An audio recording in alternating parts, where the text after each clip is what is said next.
Hello दोस्तों, जियो गुरुजी classes में आपका स्वागत है। मैं रोहित शर्मा, सब्जेक्ट अपना ज्योग्राफी। देखिए लेसन नंबर 7 हमारा चला है, इसका नाम है परिवहन तथा संचार। देखिए परिवहन के बारे में तो हमने पिछली वीडियो में पढ़ लिया है, खूब बढ़िया तरीके से मैंने आपको पढ़ाया है। परिवहन किसे कहते हैं आप सब जानते ही हैं। परिवहन होता है व्यक्ति व माल को एक स्थान से दूसरे स्थान पर ले जाने का कार्य परिवहन करता है। परिवहन को हमने 3 भागों में बांटा है, स्थल परिवहन, जल परिवहन और वायु परिवहन। अगर आप चाहते हैं कि मैं इस टॉपिक के बारे में पढ़ूं तो आप पिछले वीडियो में जाके आप पढ़ सकते हैं। ठीक है, आज का हमारा नया टॉपिक है संचार से संबंधित। देखिए संचार के बारे में भी आप जानते ही हैं, संचार होता क्या है। संचार सीधी सिंपल सी परिभाषा इसकी ये बनती है कि आप अपने शब्दों को, अपने विचारों को एक स्थान से दूसरे स्थान पर भेजना, यही संचार कहलाता है। संचार के माध्यमों को अगर हम देखें तो अगर पुराने समय में जाए तो संचार के माध्यम कुछ प्राकृतिक रूप से हुआ करते थे, जैसे कि ढोल बजाना, पेड़ों के जो खोल होते थे उसके तने बजाकर लोगों को सूचना दी जाती थी, आग व धुएं के माध्यम से संकेत दिए जाते थे, या फिर हम कहें कि तीव्र जो धावक होते थे उनकी सहायता से संदेश पहुंचाए जाते थे, जैसे कि ऊंट है, घोड़े हैं, कुत्ते हैं, या कोई पक्षी हो सकता है या फिर पशु हो सकता है, जिसके माध्यम से संदेश पहुंचाया करते थे। फिर जैसे भविष्य मतलब मॉडर्न युग आया, विकास हुआ, तो एक विज्ञान और प्रौद्योगिकी विकास की वजह से संचार के माध्यम कुछ इस तरीके से बदल गए कि जो प्राकृतिक तरीके से यूज आते थे, आज एक थोड़ा कृत्रिम डेवलपमेंट हुआ, जैसे कि डाकघर आया, तार आया, प्रिंटिंग प्रेस आया, दूरभाष है, उपग्रह है, ऐसे कई व्यवस्थाएं संचार की अब आपके सामने दिखती है। तो इस तरह से ये संचार की जो स्थिति है, जो कि संदेश और विचारों को एक स्थान से दूसरे स्थान पे पहुंचाने का कार्य करते थे। अब आपको सबसे पहले क्या करना है, संचार की परिभाषा लिखनी है। एग्जाम में कई बार पूछा जाता है कि संचार किसे कहते हैं, उसको परिभाषित कीजिए।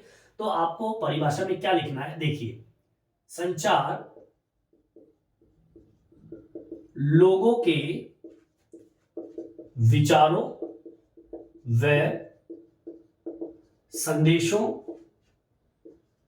का आदान प्रदान करता है। ठीक है, संचार कहलाता है। ठीक है, ये संचार हो गया। फिर आपको लिखना है क्या, संचार के पुराने और नए युग में जो साधन है उसके बारे में बात कर लेते हैं। पुराने समय में संचार के साधन ढोल,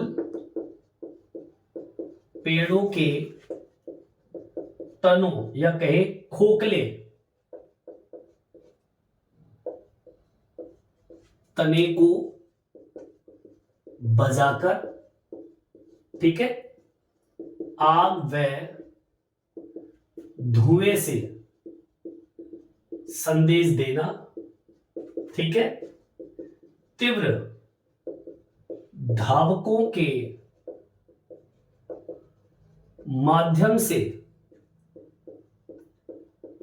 संदेश पहुंचाना, जैसे कि अब तीव्र धावक जैसे कि घोड़े हैं, कुत्ते हैं, पक्षी हैं, किसी भी प्रकार का पशु हो सकता है, आगे बात समझ में, या फिर हम कहें ऊंट है, ये सब के सब पुराने साधक हुआ करते थे, पुराने साधन है संचार के। ठीक है, फिर नवीन युग आया। नवीन समय में, नए समय में संचार के साधन, जिसके अंतर्गत आता है डाकघर है, ठीक है, जो कि पत्र का व्यवहार करता है। इसके अलावा तार है, प्रिंटिंग प्रेस जिसे हम कहते हैं, ठीक है, वो है। इसके अलावा आपके दूरभाष हो सकता है, आपका उपग्रह हो सकता है, जो कि विकास व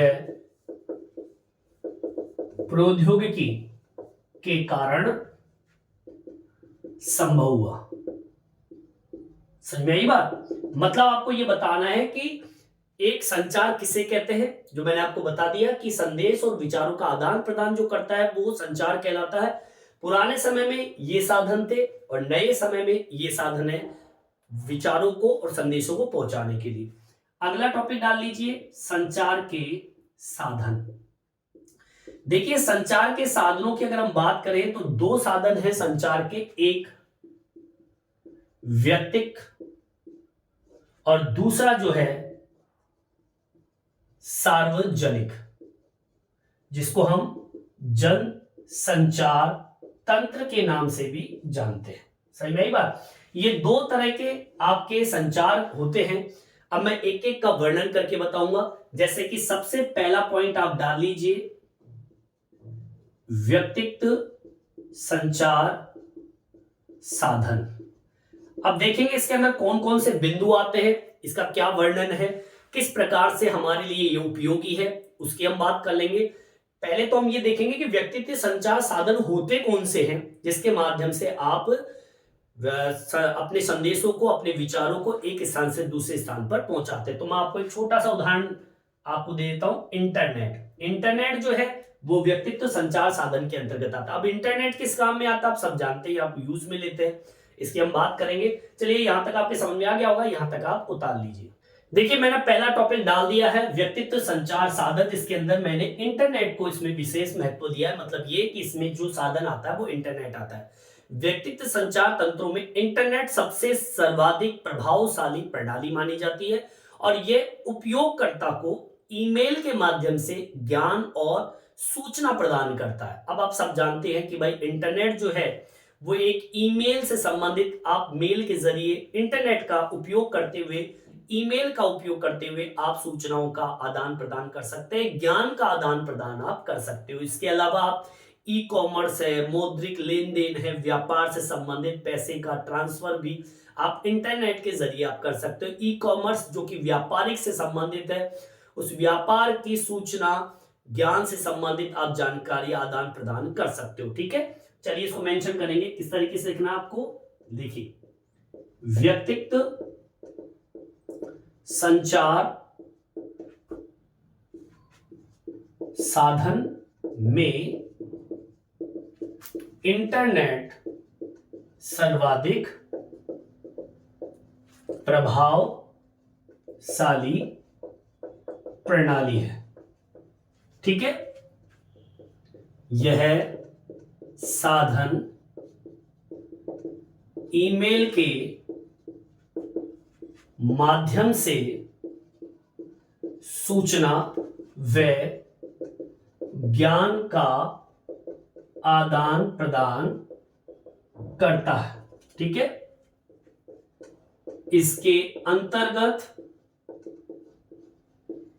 ई कॉमर्स, ठीक है, ई कॉमर्स जो कि व्यापार से संबंधित है, इसके अलावा मौद्रिक लेन देन का कार्य किया जाता है। अब आपको मैं बता दूं कि इस व्यक्तित्व संचार साधन के अंदर और कौन कौन से विभाग जुड़े हुए हैं। जैसे कि अब देखिए इस साधन तंत्र में, अब देखिए कौन कौन से, एक पत्रादि जो कि पत्र व्यवहार होता है, आदान प्रदान होता है। इसके अलावा आपका दूरभाष इसके अंतर्गत आता है, जैसे कि टेलीविजन आता है इसके अंदर। ठीक है, आगे बात समझ में। इसके अलावा आप जैसे कि तार है, तार बोले तो टेलीग्राफ जिसे हम कहते हैं, ठीक है, ये भी आपके व्यक्तित्व संचार तंत्र के अंतर्गत आता है। एक आपको बता दूं फैक्स, फैक्स तो बहुत ही कारगर है, आज भी उपयोग में आता है। आप अगर हार्ड प्रिंट कागज पर अगर कहीं पर भी भेजना चाहते हैं तो फैक्स एक सबसे अच्छा साधन है। ईमेल तो है, ईमेल आदि, ये इसके प्रमुख साधक हो गए किसके, व्यक्तित्व संचार साधन के। ठीक है, चलिए सेकंड पॉइंट डालेंगे अपन, सार्वजनिक संचार साधन। अब देखिए सार्वजनिक जिसे हम कहते हैं जन संचार तंत्र या कहे कि जन संचार साधन। अब देखिए जन संचार साधन में कौन कौन से आते हैं। जन मतलब सबके लिए, सार्वजनिक मतलब सरकार के माध्यम से सभी लोगों के लिए बिना रुकावट के ज्ञान का, संदेशों का आवागमन हो, आदान प्रदान हो। अब इसमें तीन बिंदु दिए हुए हैं। एक आपका रेडियो आता है, ठीक है, पहले के जमाने में तो रेडियो ही सबसे कारगर साधन हुआ करते थे विचारों का, संदेशों का, ज्ञानों का आदान प्रदान के लिए। इसके अलावा आपका टेलीविजन है। टेलीविजन भी हम कहें एक तरीके से यहां पर भी दूरभाष का एक उदाहरण दे सकते हैं। सॉरी, टेलीविजन यहां पे नहीं आएगा, सॉरी, यहां पर टेलीफोन आएगा। ठीक है, टेलीफोन, दूरभाष में यहां पे टेलीफोन आएगा, यहां पर टेलीविजन आएगा। ठीक है, जो कि सार्वजनिक के अंतर्गत आता है। ये थोड़ी मिस्टेक है, यहां पर आप टेलीफोन कर लीजिए ना। और तीसरे नंबर पे आएगा आपका उपग्रह संचार। ये तीन बिंदु आपके सार्वजनिक संचार साधन के अंतर्गत आते हैं। अब मैं एक एक का वर्णन करके बताऊंगा इनकी क्या भूमिका रही है, कब ये भारत के अंदर लॉन्च हुए थे और इससे हमारे जीवन पर क्या प्रभाव पड़ा है, उसकी हम बात करेंगे। तो सबसे पहला बिंदु हमारा सार्वजनिक के अंदर रेडियो का टॉपिक डाल लीजिए। देखिए आगे की ओर बढ़ते हैं और पहला टॉपिक डाल दिया है मैंने रेडियो। अब देखिए सबसे पहले तो मैं आपको बता दूं कि भारत में रेडियो का जो प्रसारण हुआ था वो सन 1923 में हुआ था। और किस नाम से हुआ था? रेडियो क्लब ऑफ बॉम्बे द्वारा प्रारंभ किया गया था, इस नाम से इसको जानते थे। और रेडियो ने हमारे सामाजिक और सांस्कृतिक जीवन में परिवर्तन ला दिया, ये सब जानते हैं। पहले सारी सूचनाओं का प्रसारण जो हुआ करता था वो रेडियो के माध्यम से हुआ करता था। ठीक है, तो सबसे पहली लाइन आपको ये लिखनी है, भारत में सर्वप्रथम रेडियो द्वारा प्रसारण 1923 में हुआ, जो कि किस नाम से? Radio club of Bombay, radio club of Bombay द्वारा प्रसारित हुआ। ठीक है, आगे बात समझ में। अब इसके प्रसारण से प्रभाव पड़ा सामाजिक और सांस्कृतिक जीवन पर। ठीक है, इसका प्रभाव सामाजिक व सांस्कृतिक जीवन पर पड़ा, या हम कहें क्रांति ला दी एक तरीके से।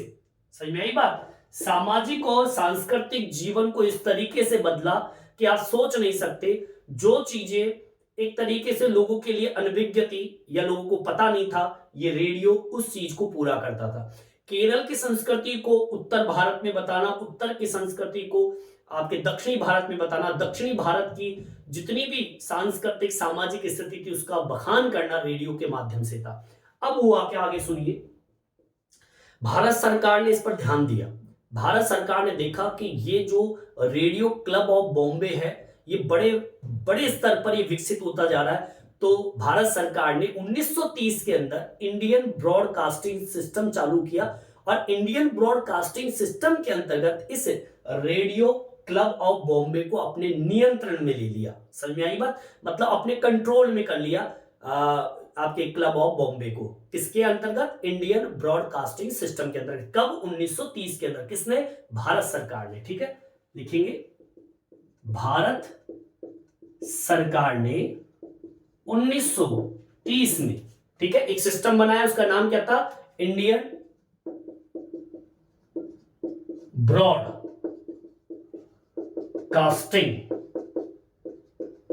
सिस्टम के अंतर्गत किसको कंट्रोल में कर लिया? रेडियो क्लब ऑफ बॉम्बे को अपने नियंत्रण में कर लिया। ठीक है, इस तरीके से सरकार ने इसे अपने कंट्रोल में कर लिया, एक सिस्टम बनाया इंडियन ब्रॉडकास्टिंग सिस्टम 1930 में, इसके अंतर्गत इसको अपने कंट्रोल में कर लिया। ठीक है, फिर समय आगे बढ़ता है 1930 के अंदर इसे ऑल इंडिया रेडियो नाम दे दिया गया। फिर 1957 में इसे आकाशवाणी में बदल दिया। आगे बात समझ में। 1936 में क्या नाम दिया इसको? All India radio.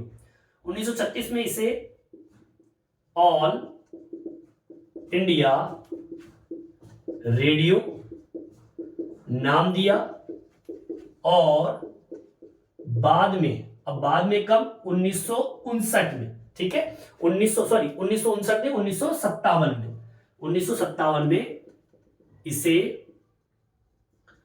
आकाशवाणी में बदल दिया। समझ में आई बात? आगे क्यों बढ़ते हैं। अब देखिए इस ऑल इंडिया रेडियो का महत्व क्या था। ये एक तो सूचना देती थी, शिक्षा, मनोरंजन कार्यक्रमों को प्रसारित करती थी। इसके अलावा संसद हो चाहे राज्य विधानसभा हो, उसमें जितने भी सत्र चलते थे उनके विशेष समाचार और बुलेटिन भी प्रसारित करने का कार्य आपके इस ऑल इंडिया रेडियो का था, आकाशवाणी का था। समझ आई बात? इसको मेंशन कर देंगे, all India radio. All India radio सूचना, ज्ञान, ठीक है, इसके अलावा मनोरंजन के कार्यक्रम प्रसारित करता है और संसद व विधानसभाओं के विशेष सत्र के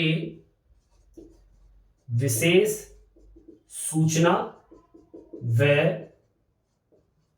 बुलेटिनों का प्रसारण यह रेडियो करता है। ठीक है, तो इस तरीके से रेडियो का काम भारत के अंदर हुआ था। मतलब सबसे पहले 1923 में प्रसारित हुआ रेडियो क्लब ऑफ बॉम्बे के जरिए। फिर इसने हमारे सामाजिक सांस्कृतिक के जीवन में परिवर्तन कर दिया, क्रांति ला दी। फिर भारत सरकार ने इसे इंडियन ब्रॉडकास्टिंग सिस्टम के अंतर्गत रेडियो क्लब ऑफ बॉम्बे को अपने कंट्रोल में कर लिया। कब? 1930 के अंदर। फिर 1936 में इसे ऑल इंडिया रेडियो नाम दिया। फिर 1957 में इसे फिर बोला गया क्या? आकाशवाणी। फिर ऑल इंडिया रेडियो काम क्या करता है? सूचना, ज्ञान, मनोरंजन के कार्यक्रम प्रसारित करता है। इसके अलावा संसद, राज्य विधानसभाओं के जितने भी सत्र होते थे उनके विशेष समाचार व बुलेटिनों को प्रकाशित करने का कार्य, प्रसारित करने का कार्य आपका रेडियो करता है। सच में आज भी करता है। ठीक है, चलिए अब सेकंड पॉइंट डाल लेंगे अपन, टेलीविजन। यहां तक आपके समझ में आ गया होगा, यहां तक आप उतार लीजिए। देखिए भाई, दूसरा पॉइंट मैंने डाल दिया है टेलीविजन का। टेलीविजन आप सब जानते ही हैं, इसको बताने की तो आपको जरूरत नहीं है, लेकिन पर भी मैं आपको कुछ ऐसी छोटी मोटी सूचनाएं ऐसी है जो किताब में दी हुई है उसके बारे में आपको बताऊंगा। देखिए, सूचना के प्रसार और आम लोगों को शिक्षित करने के उद्देश्य से टेलीविजन आया। और आपको मैं बता दूं, ये एक ऐसा साधन है जो कि श्रव्य भी है और दृश्य भी है। जबकि रेडियो केवल एक श्रव्य साधन है, मतलब सुन सकते हो रेडियो को, लेकिन टेलीविजन यहाँ पर श्रव्य और दृश्य, मतलब आप सुन भी सकते हो, देख भी सकते हो, ऐसा साधन है। ठीक है, लिख देंगे टेलीविजन सूचनाओं का प्रसार व लोगों को शिक्षित करने वाला श्रव्य दृश्य साधन है। ठीक है, अब आपको मैं बता दूं, जब पहली बार टेलीविजन आया था, टीवी आया था, तो केवल मात्र ये राजधानी तक ही सीमित था, जैसे कि दिल्ली। फिर बाद में 1959 के अंदर, मतलब जब टेलीविजन जब पहली बार आया था राजधानी तक सीमित था, और जहां इसे 1959 में प्रारंभ किया गया था। बाद में 1959 के बाद में 1972 में इसके कई केंद्र खुल गए भारत के अंदर। फिर 1976 में टीवी को ऑल इंडिया रेडियो से आपस में जोड़ दिया, और फिर जाके टेलीविजन को दूरदर्शन मतलब DD1 के रूप में एक नई पहचान मिली। पर अभी तो केवल दूरदर्शन DD के नाम से जानते थे। जब टेलीविजन और ऑल इंडिया रेडियो को जब जोड़ा गया था ना, तब इसे केवल मात्र दूरदर्शन और DD के नाम से जानते थे। फिर बाद में इनसेट 1A राष्ट्रीय टेलीविजन DD1 के चालू होने के बाद में एक नेटवर्क बना। फिर एक राष्ट्रीय कार्यक्रमों की शुरुआत हुई जिसे हम बोलते हैं CNP। जिसने देश भर के अंदर पिछड़े व जितने भी ग्रामीण क्षेत्र थे वहां पर सूचनाओं का प्रसार करना प्रारंभ कर दिया। ठीक है, इसको मेंशन कर लेते हैं। तो लिखेंगे क्या, प्रारंभ में टीवी राजधानियों तक सीमित था, जहां इसे 1959 में प्रारंभ किया। ठीक है, फिर 1959 के बाद में समा आया 1972 का। 1972 में या 1972 के बाद इसके कई केंद्र देश भर में चालू कर दिया। ठीक है, मतलब जगह जगह इसके केंद्र बना दिए। ठीक है, फिर बाद में 1976 जब आया, 1976 के अंदर टीवी को ऑल इंडिया रेडियो से जोड़ दिया। टीवी को ऑल इंडिया रेडियो से जोड़ दिया गया। ठीक है, जब जैसे ही टीवी को ऑल इंडिया रेडियो से जोड़ा तो दूरदर्शन डीडी के रूप में एक नई पहचान मिल गई। मतलब दूरदर्शन के रूप में एक पहचान मिली किसको, टीवी को। सही में आई बात। और दूरदर्शन डीडी के रूप में इसे एक नई पहचान मिली। ठीक है, अब जब दूरदर्शन डीडी आया तब क्या हुआ, सुनिए, इनसैट आया। ठीक है, इनसैट एक तरीके से आपके उपग्रह की प्रणाली कह दीजिए, उपग्रह का एक भाग है जो कि उपग्रह के जो आपके पृथ्वी के चक्कर लगाता है एक तरीके से। ये इनसैट जो है, इनसैट A1A, ठीक है ना, ये एक तरीके से राष्ट्रीय टेलीविजन DD1 के रूप में चालू हुआ, फिर नेटवर्क बना, फिर राष्ट्रीय कार्यक्रमों की शुरुआत हुई और सब जगह इसका एक तरीके से सूचनाओं का आदान प्रदान प्रारंभ हो गया। ठीक है, इसको बोलते हैं इनसैट 1A, राष्ट्रीय टेलीविजन DD1 ये आया। ठीक है, इसके आने के बाद मतलब इसको चालू हो गया कि चालू होने के बाद, अब चालू होने के बाद में क्या हुआ, एक नेटवर्क बना, एक नेटवर्क बना और ग्रामीण व सुदूर, सुदूर का मतलब दूर दूर, ग्रामीण व सुदूर क्षेत्रों में कार्यक्रमों का प्रसारण हुआ। ठीक है, यह काम टेलीविजन के अंतर्गत हुआ। समझ आई बात। मतलब ये कि टेलीविजन सूचनाओं का प्रसार व लोगों को शिक्षित करने वाला एक श्रव्य दृश्य साधन है। ठीक है, प्रारंभ में टीवी राजधानियों तक सीमित था, जहां 1959 में इसको प्रारंभ किया। 1972 के बाद इसके कई केंद्र देश भर में लागू कर दिए गए, चालू कर दिए गए। 1976 में टीवी को ऑल इंडिया रेडियो से जोड़ दिया गया और फिर बना दूरदर्शन डीडी के रूप में एक नई पहचान मिली आपके टीवी को। फिर इनसैट 1A जो कि राष्ट्रीय टेलीविजन DD1 के रूप में चालू हुआ, बाद में एक नेटवर्क बन गया और ग्रामीण व दूर दूर पिछड़े क्षेत्रों को सूचनाओं का आदान प्रदान प्रारंभ हो गया। ठीक है, चलिए दूसरा टॉपिक भी कंप्लीट होता। अब हम बात करते हैं किसके बारे में, उपग्रह के बारे में। उपग्रह आप सब जानते हैं, हमारी पृथ्वी के चारों ओर एक चलने वाला कृत्रिम उपग्रह जो कि सूचनाओं का आदान प्रदान करता है, उसकी हम बात करेंगे। यहां तक आपके समझ में आ गया होगा, यहां तक आप उतार लीजिए। देखिए तीसरा बिंदु मैंने डाल दिया है, उपग्रह संचार। उपग्रह संचार होता क्या है तो सुन लीजिए। हमारी ये पृथ्वी है, इस पृथ्वी के चारों ओर एक कृत्रिम रूप से एक उपग्रह घूम रहा है, जो हम रॉकेट के माध्यम से, आप उपग्रह को सैटेलाइट के माध्यम से, हम कहें कि सैटेलाइट जो हमारी पृथ्वी के चारों ओर घूम रही है, जो हम रॉकेट के जरिए अंतरिक्ष में भेजते हैं और फिर उसे हम धरती पे बैठ के कंट्रोल करते हैं, और ये एक तरीके से ये हमारी पृथ्वी के चारों तरफ क्या करता रहता है, घूमता रहता है इस तरीके से, और देता क्या है, पृथ्वी के ऊपर से जानकारी। जानकारी कैसी हो सकती है, जैसे कि किसी भी सामरिक क्षेत्र, दृश्य, ठीक है, मतलब फोटोग्राफ्स ऊपर से दे सके। इसके अलावा हमारे आर्थिक और सामरिक कारणों के लिए भी महत्वपूर्ण माना जाता है। हमारी मौसम का पूर्व अनुमान लगाने के लिए भी ये महत्वपूर्ण है। प्राकृतिक आपदाओं की निगरानी के लिए महत्वपूर्ण है। सीमा की जो चौकसी होती है, मतलब कोई जैसे भारत पाकिस्तान जो है, कोई इधर से इधर ना आ जाए, आपके पाकिस्तान से भारत में घुस ना जाए, तो ये जो उपग्रह है उसकी भी सूचना हमें देता है। ठीक है, यही उपग्रह कहलाता है। ठीक है, अब इसके बारे में कैसे मेंशन करना है, किस तरीके से आपको लिखना है वो सुन लीजिए। पहली लाइन तो आपको लिखनी है क्या, उपग्रह का उपयोग। सबसे महत्वपूर्ण पहला उपयोग तो यह है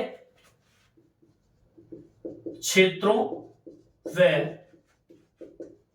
सामरिक दृश्यों की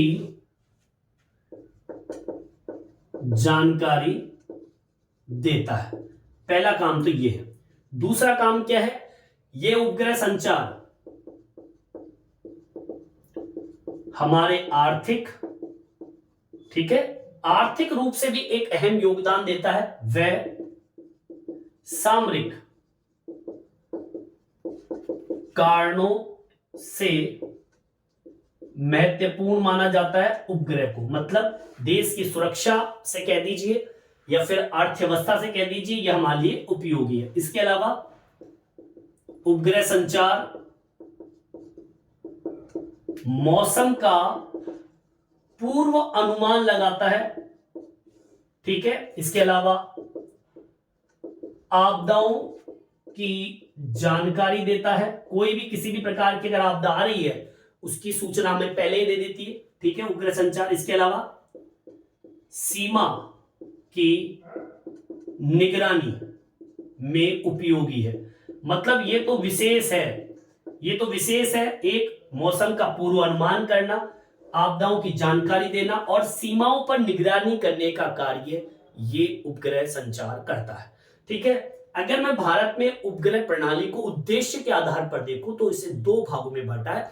एक इंडियन नेशनल सैटेलाइट, एक इंडियन रिमोट सेंसिंग सैटेलाइट। ये दो भाग आपके उपग्रह प्रणाली है। इन दोनों का काम यही है, ये जो सूचनाओं का आदान प्रदान करने का कार्य करता है। इसको मेंशन कर देंगे। इसके बारे में बताऊंगा आपको। भारत में उपग्रह संचार प्रणाली को उद्देश्य के आधार पर दो भागों में बांटा।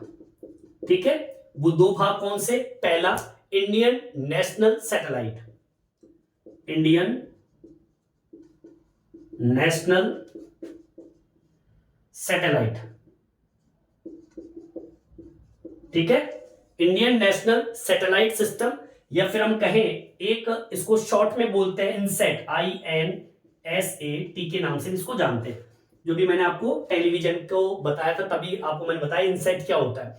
और एक है Indian remote sensing satellite, Indian remote sensing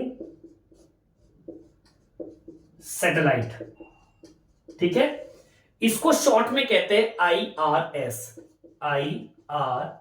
समझ में आई बात। अब मैं इन दोनों के बारे में बता देता हूं, कब इनकी स्थापना हुई थी, ये किस लिए उपयोगी है, क्यों इन्हें बहुउद्देशीय प्रणाली में रखा गया है, हमारे लिए क्या फायदेमंद है, इसका उपयोग क्या है। उपयोग तो मैं तो बता दूं आपको, उपयोग तो यही है, ऊपर के जो सारे बिंदु है कि भाई उपग्रह का उपयोग क्षेत्र सामरिक दृश्यों को प्राप्त करना, आर्थिक सामाजिक कारणों के लिए महत्वपूर्ण, मौसम का पूर्वानुमान, आपदाओं की जानकारी और सीमाओं की निगरानी। ठीक है, लेकिन पर भी मैं इनकी स्थापना और किस प्रकार से ये महत्वपूर्ण है उसके बाद बात कर लेते हैं। यहां तक समझ में आ गया होगा, यहां तक आप उतार लीजिए और पहला पॉइंट डाल लीजिए इंडियन नेशनल सैटेलाइट इनसेट के बारे में। देखिए आगे की ओर बढ़ते हैं। थोड़ा टॉपिक मैंने आपके सामने लिख दिया है, एक बार मैं समझा देता हूं। देखिए मैंने अभी आपको बताया कि भारत की उपग्रह प्रणाली को उद्देश्य के आधार पर दो भागों में बांटा, एक इंडियन नेशनल सैटेलाइट सिस्टम, ठीक है, और एक Indian remote sensing satellite system. ठीक है, ये दो तरह के सिस्टम बनाए जिसे हम बोलते हैं, एक तो इनसेट, एक IRS। ठीक है, तो मतलब इंडियन नेशनल सैटेलाइट और Indian remoting sensing satellite system, इन दोनों का काम एक ही है। दोनों काम क्या करते हैं, हमें हमारे धरातल से संबंधित जानकारी प्रदान करते हैं। धरती के ऊपर अंतरिक्ष से जितनी भी फोटोग्राफ्स भेजनी है सामरिक दृश्य की, आर्थिक सामरिक कारणों के लिए, या फिर मौसम का पूर्वानुमान, प्राकृतिक आपदाओं की निगरानी, सीमा की चौकसी, कुछ भी हो सकता है, आंकड़े, कार्यक्रम, कुछ भी एक्स वाई जेड, ऊपर से पूरी निगरानी ये रखते हैं हमारी धरती की। अब देखिए इंडियन नेशनल सैटेलाइट जो सिस्टम है इसकी स्थापना तो हुई थी 1983 के अंदर, और यह दूर संचार को संचालित करता है, मौसम विज्ञान, आंकड़ा व कार्यक्रमों के लिए ये उपयोगी माना जाता है। इसके साथ में Indian remote sensing satellite system जो है इसकी स्थापना हुई थी 1988 के अंदर, और ये छोड़ा गया था रूस से, रूस के वकार्नो से इसे छोड़ा गया था। वो जो छोड़ा गया था वो यान, उसका नाम था IA, इसका प्रशिक्षण किया गया था रूस में रह के, ठीक है, और इसका काम भी वही सूचनाओं का आदान प्रदान करने का कार्य था। अब रूस का सहयोग लेके भारत ने काम किया, लेकिन भारत ने भी अपना स्वयं का प्रशिक्षण वाहन पहली बार, जो कि नाम था वाहन का PSL, polar satellite launch vehicle, इसको छोड़ा। और ये जो उपग्रह क्या काम करता है, ये स्पेक्ट्रल बैंडेड को एकत्रित करता है, मतलब जो किरणें होती है ना उनको एक जगह एकत्रित करता है, और फिर इसे हमारे धरती पे जितने भी भू स्टेशन बने हुए हैं उन भू स्टेशनों पर भेजता है। विविध उपयोग हेतु जितने भी अलग अलग स्टेशन बने हैं वहां पर इसको भेज देता है। ये PSL का काम था, ये भारत ने पहली बार किया। हैदराबाद में ऐसा ही स्थित नेशनल रिमोट सेंसिंग सेंटर है जिसको हम बोलते हैं NRSC, जो कि आंकड़ों को इकट्ठा करता है, और प्राकृतिक संसाधनों के प्रबंधन के लिए ये नेशनल रिमोट सेंसिंग सेंटर बहुत ही उपयोगी माना जाता है। जितने भी प्राकृतिक संसाधन है उसका प्रबंधन का कार्य यही करता है, ऊपर से रहकर, ठीक है, पूरी जांच करना, आपके जमीन के अंदर कितने संसाधन है उनकी जानकारी देना, कहां पर कोयला निकलता है, सोना निकलता है उनकी जानकारी देना, कहां पर कोयला सोना कम हो गया है उसकी जानकारी, ये सारा काम नेशनल रिमोट सेंसिंग सेंटर करता है, NRSC, ठीक है, जो कि प्राकृतिक संसाधनों के प्रबंधन, उनकी सुरक्षा पर ध्यान देता है, ठीक है। तो इस तरीके से ये उपग्रह का काम है, और यहीं पर हमारा ये संचार का टॉपिक कंप्लीट होता है, और यहीं पर अपना 7 नंबर का लेसन परिवहन तथा संचार यहां पर हमारा आज समाप्ति है। इस वीडियो में इतना ही। ये वीडियो आपको कैसा लगा कमेंट्स करके जरूर बताएं, और मेरे चैनल को सब्सक्राइब जरूर से जरूर करें जिससे नई नई वीडियो आप तक पहुंचा सकूं। धन्यवाद।